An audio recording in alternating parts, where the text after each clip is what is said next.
There's a specific moment most people quit their job and it almost never happens the way they planned.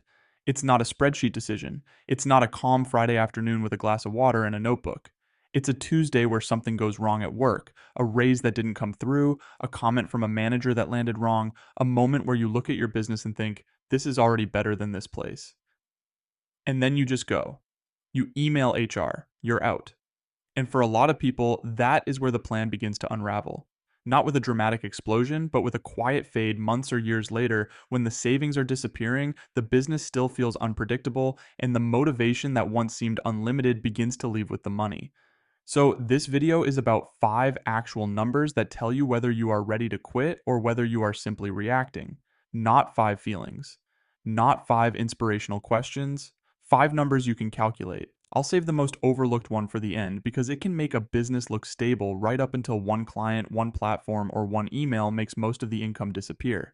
Career researchers sometimes call the event that triggers a major change a career shock. A disruptive moment that forces someone to reconsider where their working life is going. A career shock can become the beginning of something valuable, but the emotion created by the event is not evidence that a business is ready. What feels like a plan may actually be a reaction. Before we calculate number one, there is a study worth understanding. Researchers followed more than 5,000 people across 15 years and compared those who moved directly from paid employment into full-time entrepreneurship with people who first built a business while keeping their jobs. The second group, often called hybrid entrepreneurs, experienced a 33% lower rate of failure after moving into full-time self-employment. The important part is not that cautious people are automatically better entrepreneurs. The hybrid period creates a testing ground. It gives a founder time to discover whether customers care, whether the offer works, whether the work is tolerable, and whether early results can be repeated. Weak ideas can be abandoned while the salary still exists. Stronger ideas can earn a larger commitment. When hybrid entrepreneurs finally quit, they are more likely to be leaving for something that has already produced evidence. Number one, your personal monthly baseline. This is not your salary, and it is not the amount you would like the business to earn. It is the realistic amount your life requires every month after accounting for housing, food, utilities, transportation, debt, insurance, healthcare, taxes, family obligations, and ordinary living. It also has to include expenses that do not arrive monthly. If you spend $1,200 a year on insurance, $3,000 on travel you genuinely need, and $1,800 replacing equipment or handling medical costs, those are not surprises. Divide them by 12 and include them. Suppose your obvious monthly expenses total $2,800, but your irregular annual costs add another $4,800. Your real baseline is not $2,800, it is $3,200. That $400 difference is exactly the kind of gap that turns an optimistic plan into financial pressure. This number turns green when you have tracked reality long enough to trust it, included taxes and irregular costs, and stopped using a fantasy budget that assumes you will never get sick, repair anything, support anyone, or enjoy your life. Until you know what 1 month actually costs, every income target is guesswork. Number two, your runway. Runway is not simply savings divided by expenses. It is liquid savings divided by the monthly gap your business still needs to cover. If your baseline is $3,200 and your business has been producing a reliable $1,200 after business costs and taxes, the gap is $2,000. With $18,000 in accessible savings, you have approximately 9 months of runway, not 5.5. There is no universal rule saying every person needs 18, 24, or 30 months. Someone with low fixed costs, no debt, no dependents, and a predictable service business may accept a shorter runway. Someone supporting a family, managing health costs, or relying on volatile product launches may need much more. The useful test is to model a good month, an average month, and a difficult month. If the difficult month creates an immediate crisis, the runway number is still red. This matters psychologically as well as financially. Research has found that financial stress is associated with a stronger intention among entrepreneurs to quit their businesses, and part of that connection works through a weakening emotional attachment to the venture itself. In other words, financial pressure does not only reduce what you can afford. Over time, it can change how much you still want to fight for the thing you built. Now, before this begins to sound like an argument for waiting forever, here is a useful correction to the urgency surrounding entrepreneurship. Large-scale research has found that the average founder is around 42, and founders of the fastest-growing new ventures average closer to 45. Relevant industry experience strongly predicts better outcomes. The internet treats entrepreneurship like a door that closes at 30. The data suggests experience may not be the baggage delaying your business. It may be the advantage the business is waiting for. Number 3, your income coverage ratio.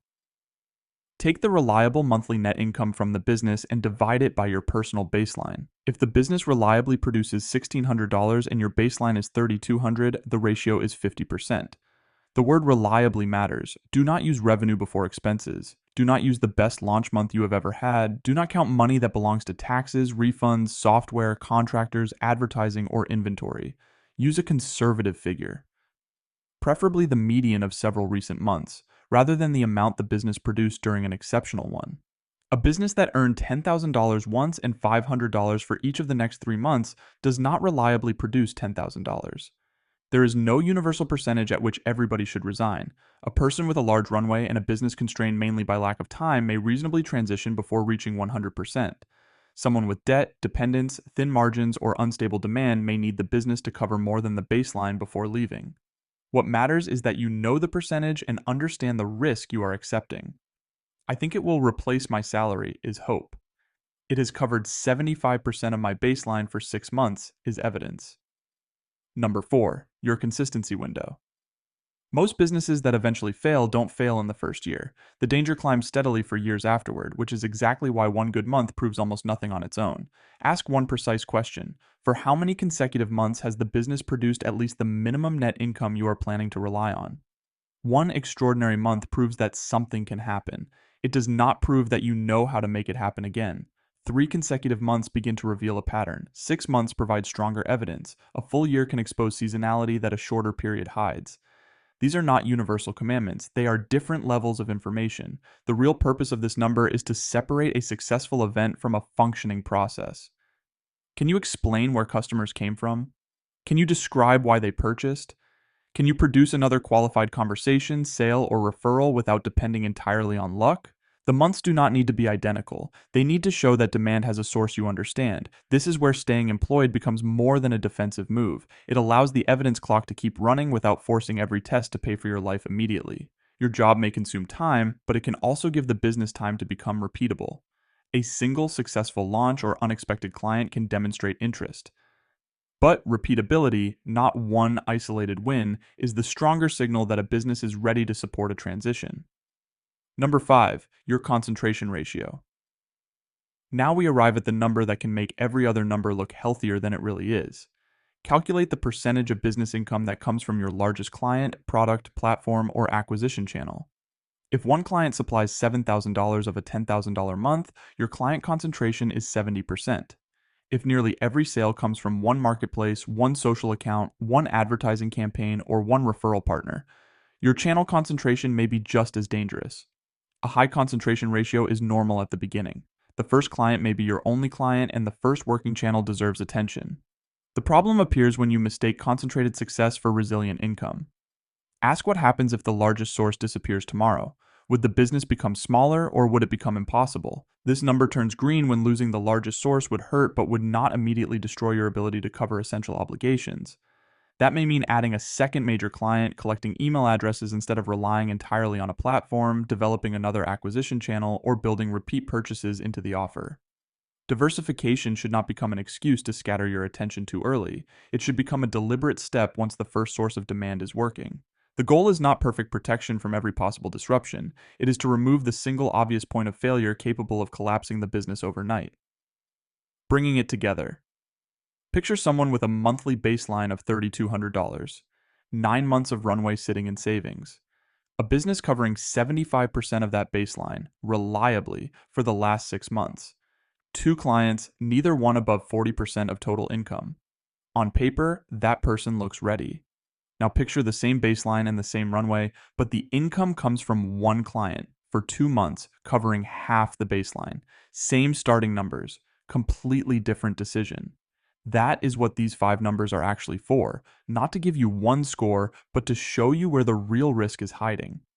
So here are the 5 numbers again. Your personal monthly baseline, what life actually costs.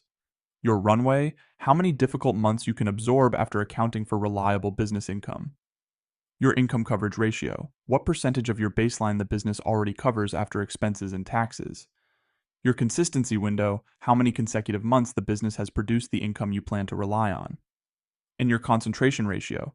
How much of the business disappears if the largest customer or channel disappears? Notice what is missing from this list. Courage. Courage matters, but courage cannot tell you whether revenue is repeatable, whether one client controls your future, or whether a slow month will create a personal crisis.